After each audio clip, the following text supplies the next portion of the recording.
আমি নিষ্ঠুর, তুমি মায়াবতী। আমি পাপ, তুমি পূর্ণ।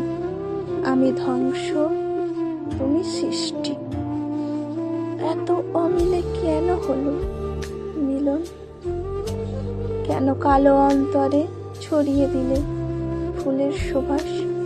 আমাকে ধ্বংস করার জন্য কি অন্য কোনো অস্ত্র ছিল না?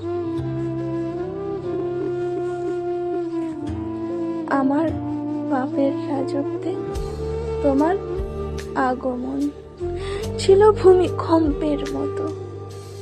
যখনই দেখি তুমি দাঁড়িয়ে আছো, আমার হৃৎপিণ্ড থমকে যায়। মিথ্যা বলে যদি তোমাকে আরো একবার পাওয়া যেত, আমি মিথ্যা বলতাম।